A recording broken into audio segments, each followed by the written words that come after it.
पुरानी बात है। चाइना की किसी एक गांव में 3 भिक्षु रहते थे। उनका नाम किसी को नहीं पता था, क्योंकि उन्होंने कभी अपने बारे में कुछ बताया ही नहीं। उन्होंने कभी किसी बात का जवाब नहीं दिया। चीन में बस उन्हें 3 हंसते हुए भिक्षुओं के नाम से जाना जाता था।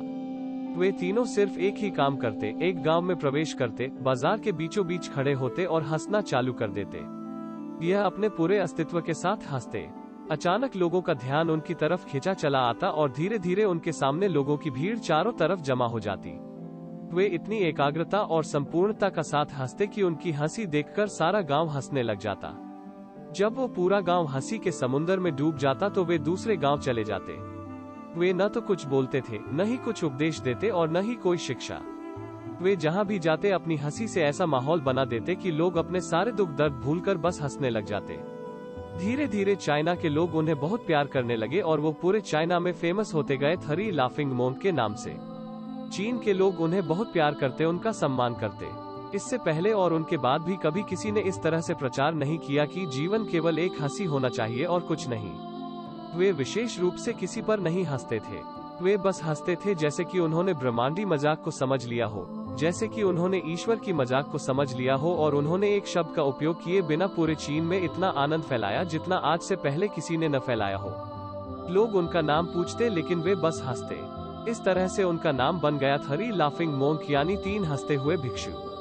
पूरे चीन में घूम घूम कर लोगों को हंसाते हुए समय के साथ वे तीनों बूढ़े हो गए। एक रात जब वे एक गांव में ठहरे हुए थे, उन तीनों में से एक भिक्षु की मौत हो गई। पूरा गांव स्तब्ध रह गया।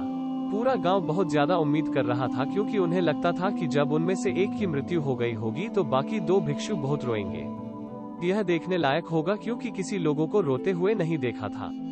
जब सुबह हुई तो पूरा गांव इकट्ठा हुआ, लेकिन दोनों भिक्षु तीसरे के लाश के पास खड़े जोर जोर से हंस रहे थे।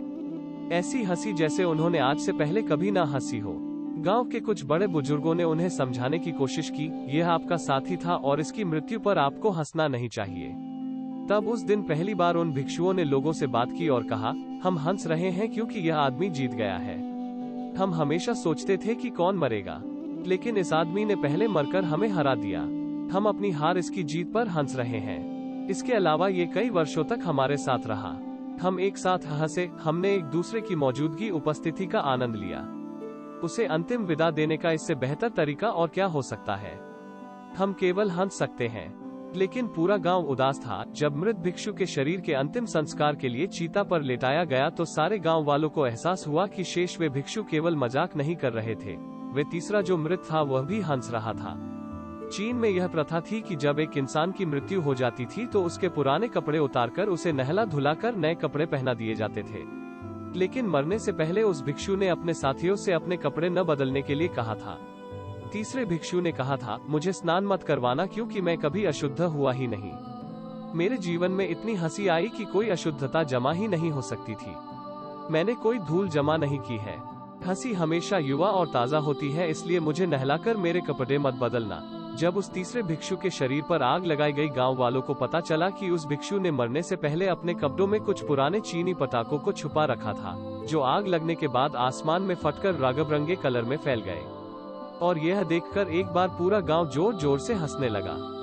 तो इस तरह से वह तीसरा भिक्षु मरने से पहले भी गांव वालों का हंसा गया। और यह देखकर शेष दोनों भिक्षुओं ने कहा, चालाक आदमी, तुम मर चुके हो लेकिन तुमने हमें एक बार फिर हरा दिया।